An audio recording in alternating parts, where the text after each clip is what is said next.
Alrighty, folks. Somebody I follow on Instagram and somebody that I think you should as well. We're so lucky to have him today is Matt from Two Guys Take on Real Estate. How you doing, Matt? Good. I'm great. Thanks for having me on, Mike. Absolutely. Well, first and foremost, you're doing great things on Instagram. So shout out. That is fun to see what you guys have built there. But my audience may not know who you are. So why don't you introduce yourself to my audience? What do you do in real estate? Where are you at? And we'll just tell your story. Sure. So my story is I started when I was 16 years old and bought a two-family house where I got a hard money loan from my grandmother There you go. and got out in Pittsfield, Massachusetts. And I quickly, within a year or so after renovating and stuff like that, kind of made a little profit. And being young, I blew it all the money. Of course you did. Of course you Yep. did. But kind of still got the bug for real estate and tried something in Saginaw, Michigan, because I thought I knew better. The numbers seemed to work, and made quite a few mistakes there. Lost everything, and then I somehow convinced my best friend Kevin years later to try real estate again, and that was about 2007. And we started buying, we bought a two-family, then kind of kept rolling it. And we got up to about, at the max, about 700 units. Oh my goodness. Wow. Well, let's go back to the beginning because I want to talk about that early days. And of course, we'll get into the compounding to 700 in a minute.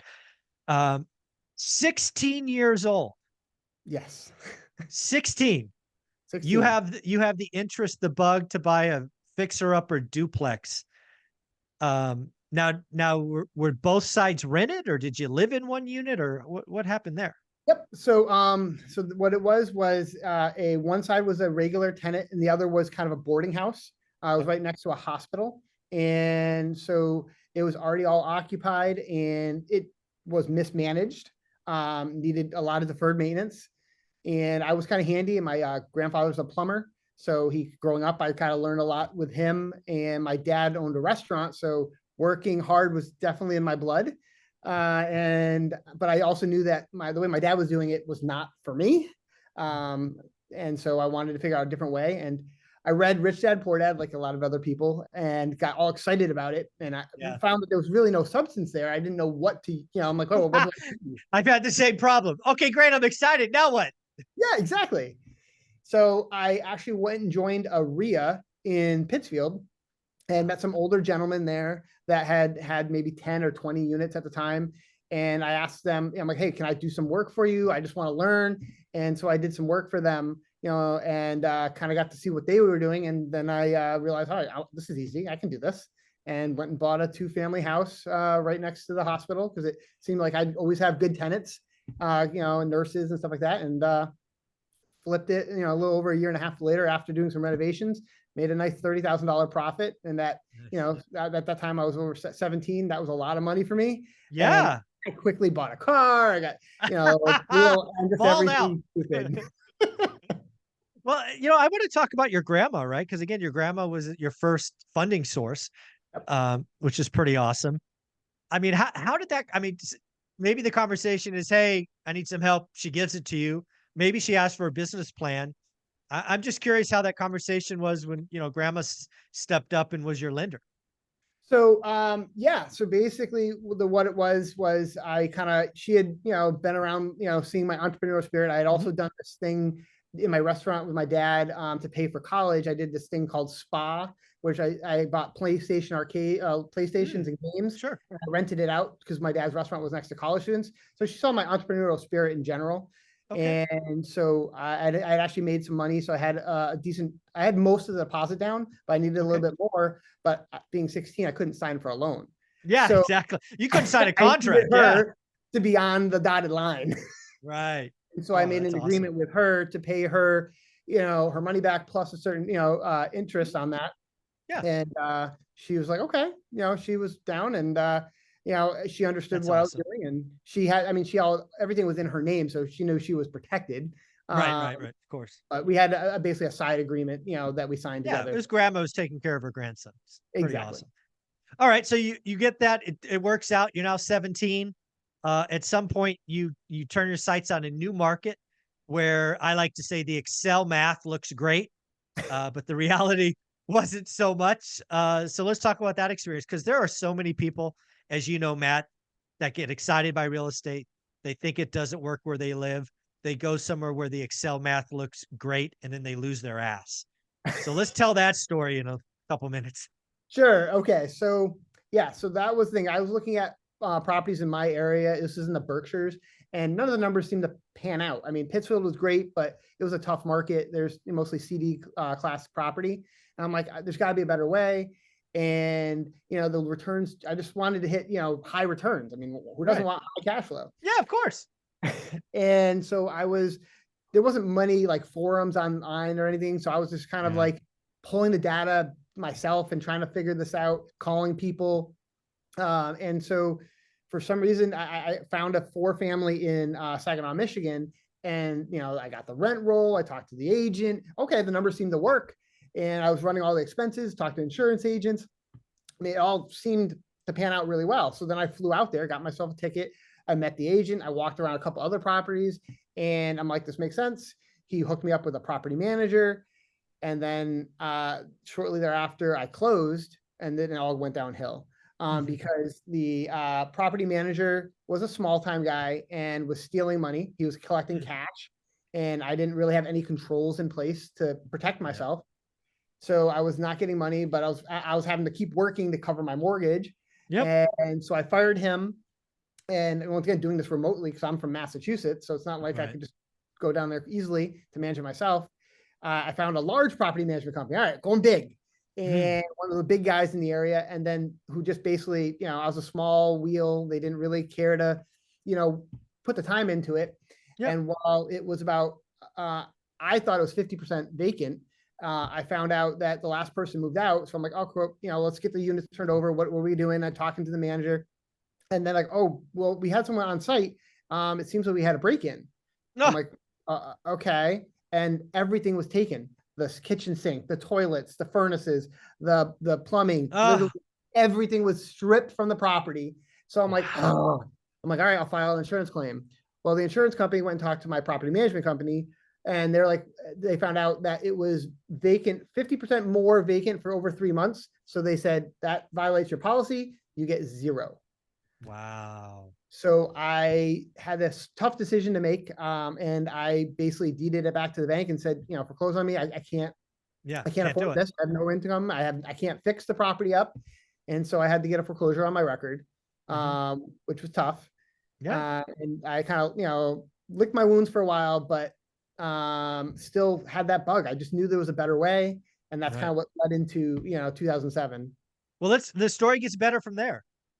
So let's talk 2007. 2007, I mean, every market's different, but that's still a little bubbly, right? It was maybe it rolled over a little bit, but it wasn't the bottom.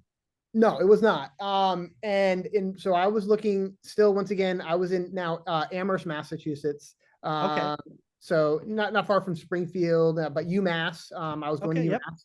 That's where I met my business partner, Kevin.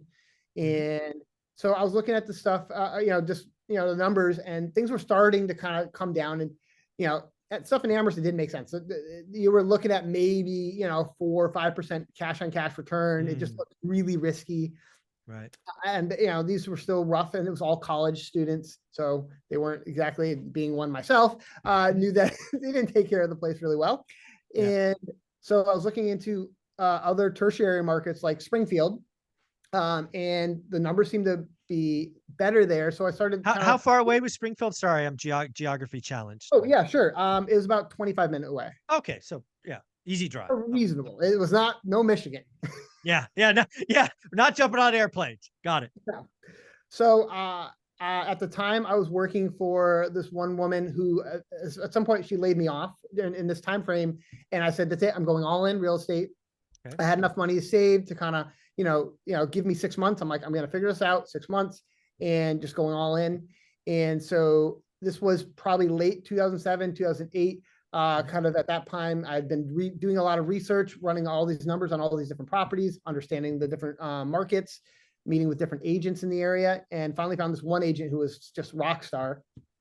She was fearless, because at that point, they were starting to see boarded up properties, practically streets boarded up in Springfield. Yeah. And so she was willing to go into all these properties. So we started going into them together. And one after the other. And so I finally found a 2-family house. That was a side-by-side duplex, 5 bedrooms each side, 1.5 bath Wow. each side.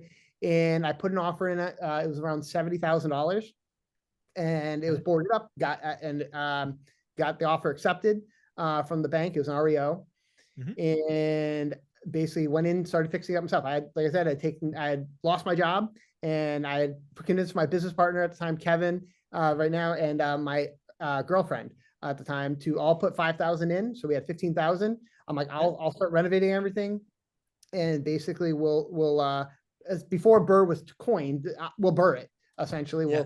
We'll put some equity in, sweat equity in, all that stuff, and then we'll refinance it, pull our money out, and we'll roll to the next one. And any idea what that would have sold for at the peak? I mean, you probably looked at the Zillow and saw what it sold for. If it sold at 70, all boarded up, what did the person before you buy it at? Like 300 or 250 or something? they were at 262. Ah, yeah. My market of Fresno crashed like that. I sold a house for, interestingly enough, 262. It retraded at 75. So very, very similar story. Yep. So, yeah. All right. So 15 grand of equity. Obviously you probably get a hard money loan. Do you go back to grandma, or is this a DSCR loan, or what's the deal? Oh, you're right. It was a hard money loan. Kevin actually had met a contact out in another area from Boston who was doing hard money loans. So we talked to him, and, with a little coaxing and knowledge, I'm like, hey, I had, experience, which a failed experience, but I had experience. We convinced him to do us a nice loan. It was I think it was 15% and 3 points. So, oh, wow. And it sounds like, was the 15K the down payment, or was that your repair budget? That was, so I got him to do 100% of the acquisition. Oh, sorry, 80% of the acquisition. And then he did 100% of on draws. Yeah, exactly. And then ours was, baked into there. Was the equity. Yeah. Yep, Got it. exactly. Got it. That makes perfect sense. So, how long did it take? How long did it take to take this boarded up thing and make it a rental and burr out? Was it 4 or 5 months or what? It was about 3.5 months, because basically I was there till 2 a.m. every morning, sanding the floors. I did the plumbing. I did whatever it took to get that thing done. And we had one side done. I got a CO for one side, and we had it quickly rented out. To our chagrin, we once again made a mistake. We rented it practically the first person who had a Section 8 voucher. We were all excited. They're paying X, and we didn't really have a good screening process at the time. And it was probably also our worst tenant ever. Yeah. You got to, there's a lot to be said with tenant selection and screening. So I get that. So what happens 3.5, 4 months later, you go back to burr out. What did it appraise for? What did you get out of that once it was done?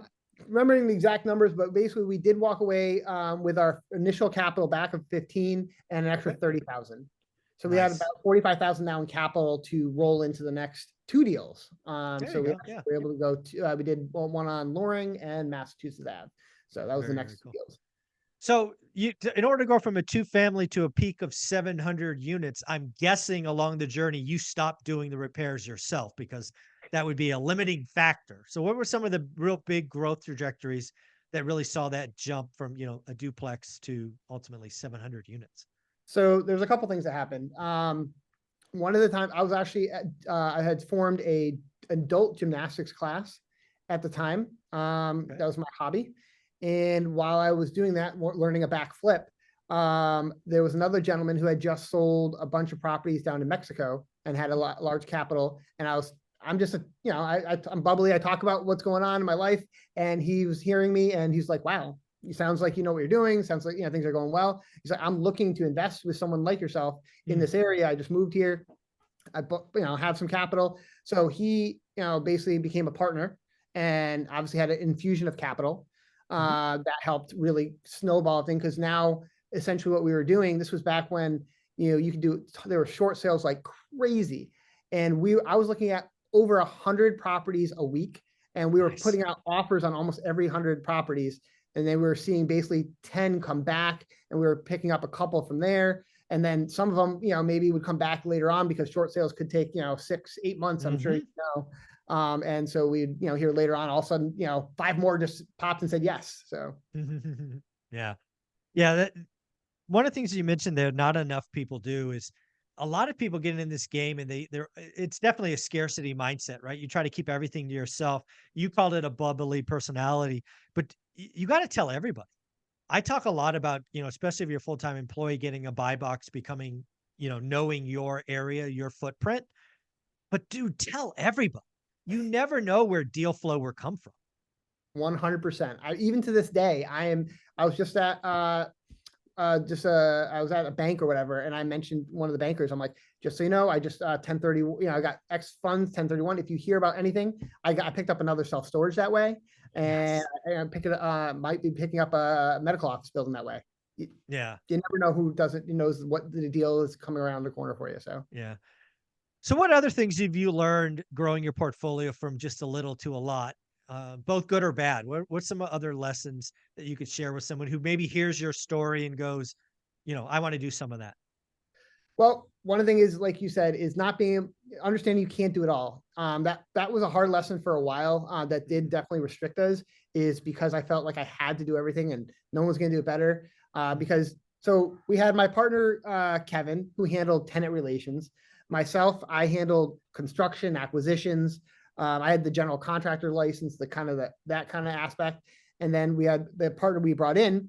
We let him handle, banking and stuff like that, and investor relations stuff, because it's not something I wanted to focus on. So we were able to, we diversified that way, but then I still had to let go because I still felt like I always had to be on site. And Yeah. I mean, when we were running, 10, 15 projects at one time, it was just not plausible. And so I had to learn that if I can get 80% out of another, like an employee or a project manager, then that is great, because that allows me to Yeah. scale. Yeah. One of the things that I get nervous about, because I retired when we had just about 200 units, and I still remember my first speaking engagement after I left my, six-figure W-2. I thought it went great, applause, blah, blah, blah. But I still remember going to my car, like walking on a cloud. I was that excited, like, oh, I changed somebody's lives today. The people next to me didn't see me getting in their car, and they said, good for them. My wife was there, but we can't do it. What I have found when I talk about 200 units, and I'm sure you've heard this at 700 units, they say good things, but they don't think it's possible. Right. That's why I spend a lot of time, Matt, talking about just get to 4, right? Just get to 4. Get 1 a year, 1 every 2 years. It could change your life. Do you believe any of that?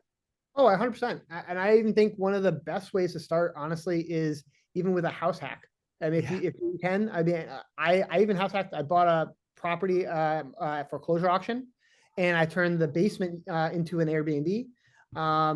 Kevin, same thing. I mean, I think that is a great way. And then you can obviously put a HELOC on it. And then if you build in that equity, you can tap that in to grow. Because I think Yeah. one of the biggest things I've heard from people about getting started is where I'm not going to have the money. The money is Yeah. the easy part. It's finding, I found it's finding really good deals. And if you understand how to find a good deal, the money will follow, always Yeah. follows. Yeah. I couldn't agree more.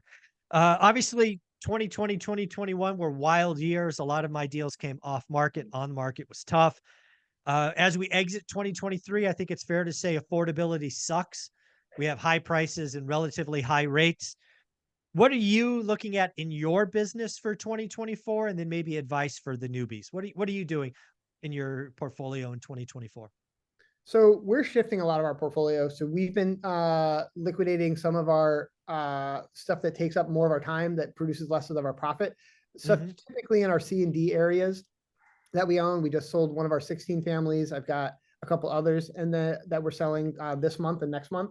And then what we've been moving is trying to, obviously, we don't want to pay as much taxes as we have to. So we're capped 1031 a lot of it. And Yep. we've already bought some light industrial building, a couple medical office buildings. So we're shifting into more B class, triple net properties. We have shopping plaza that Mm. has basically some anchor tenants that are, corporate guarantees. Mhm. So we're kind of really shifting that. But we're also seeing, because we buy a lot of stuff at foreclosure auctions, Mhm. that's how the last few years have been a little tighter, but for the last 8 years, we bought a lot of properties at foreclosure auction. At one point, 20 a month we were Oh, buying at wow. foreclosure auctions, and we're seeing an uptick in that. So we track all of our auctions in our area and we're seeing in the last, let's say, 2 months, I've seen where we were going to maybe 2 or 3 per week. We're up to about 20. Oh, wow. And we're seeing even, and I also track the mortgages of when they were actually being foreclosed. And I'm seeing more and more mortgages that were from 2019, 2020, 2021, even 2022 Wow. actually coming to foreclosure auction. So I'm seeing a huge uptick on that as well. Well, let's talk about that a little bit more. I mean, the doomers and the crash bros have been telling us a foreclosure wave is coming. Since you're in the mix, do you know, if you're seeing 20 a week now, it was 3. What was it back in the day? Like 200? Or what are So we talking? back, I would say, yeah, back when, say 2016, 2017, I was seeing typically about 50 a week. Okay. Were how many actually going to foreclosure auction that actually happened. Right. Still right now we're seeing 20. So we're still a ways away from there. But I mean, It, during COVID and stuff like that, we were at 1 a week. yeah. It was It crazy. wasn't legal for most Right. parts to foreclose, right? Yeah. Well, Yeah. in Mass, there was also an issue. It was kind of so in February of 2019, there was the thing called the Thompson Act Okay. that happened. It was a case that basically it annulled out for prior 3 years all the foreclosure auction, make them all bad title. So they Oh, had to wow. yeah. So in Mass, it was a big issue, and then it just got cleared up in February of 2020, and then we all know what happened right after that. So we were like, all right, great, that's all fixed out, and then COVID hit, and so we had Dang. another hit on the foreclosure Okay. market. Well, it's pretty interesting that we're seeing foreclosures with relatively new mortgages, right? We're talking people who probably have a 2 or a 3 on their mortgage. I know unless you're talking to the owners, which you're probably not if it's at a foreclosure auction. I mean, it's got to be a job loss or death in the family or something that's causing this uptick. So I'm seeing different things. Some of it also because I'm seeing more uptick in the commercial. So I'm seeing DSCR loans. I Ah, just there we picked go. up a DSCR six. loans. Yeah. Yep, I just picked up a 6 family for 357. That is ARV is at least 650. That's final sided. Everything's pretty much done. I just got to kind of rework the tenants. Yeah. But Yeah. I That's funny. mean, I'm looking at the same stuff. I'm looking to buy between 5 and 40 unit buildings yep. because of those. I think there's some people that got bad debt structures, variable rate, and they mismanaged tenants. And I'm like, well, I can go fix that. Yeah, I'm looking for those. I agree. I think you're also seeing a lot of people who got in the last few years that were all excited and also saw the rent appreciation and assuming, well, I can buy it now at these rates is okay, Oh, and the rent's going to come up anyway. I'm like, rents can go down, dude. What are yeah, you no, talking about? not good. Yeah, exactly. Yeah, Yeah, I saw so many people talking about 5% rent growth for like the next 5 years. I'm like, are you kidding me? That is not going to happen. I mean, that's you spoken crack. I mean, that's crazy. yeah. Oh, some of these syndications were just dead the day they were inked. Um, so let's talk about the new folks. We got a couple minutes left. What advice do you have somebody, we just had the holidays, they're excited about their new year, they want to get started. What's 1 or 2 pieces of advice you would tell a new investor that's excited, they don't own anything yet? What would you tell them? Well, it's very possible, first off, and anyone can do it. Even someone like myself and Kevin, we're no one special. And we've made a lot of mistakes, and honestly, that's okay. You're gonna make mistakes. Mm, But I would definitely say one of the easiest ways to start is finding, a wholesaler or a foreclosure auction where you can get into a property that's somewhat distressed in many different ways that you can put equity and time into it mhm. and then build that equity that you can then leverage. And like you said, maybe even just buying one property every year, every 2 years. And Yeah. that, and keep your own job. You don't need to, Yes. try to just, go all in on it, but you can start one at a time, like you say. And I think that's a great way to get started. And if you find that it's really flowing and yeah, then maybe you want to make that leap and go all Yep. in, and that's great. But Yeah. and Get don't let proof of the concept. Get proof of exactly, concept. but Yeah. don't Yeah. let the fear of not having the money be the limiting factor you have, because it's just not reality. I mean, what reality is that when you find a great deal, it's the money you'll find it. It will always come. Yeah. Yeah, as long as you're out there, you're in the open, you're telling people, the money will show up. Yeah. Don't just stay in your mom's basement because there's no money down there. Get out and Exactly. talk to people. Matt, where can people find you? Well, we're on all different social medias like YouTube and stuff like that. It's Two Guys Take on Real Estate. And if you want to check out our book, Foreclosure Unlocked on Amazon, we'd love for you guys to get a check out on that too. There you go. Matt, I appreciate you, man. Thank you very much. Thank you. Appreciate it. Uh-huh.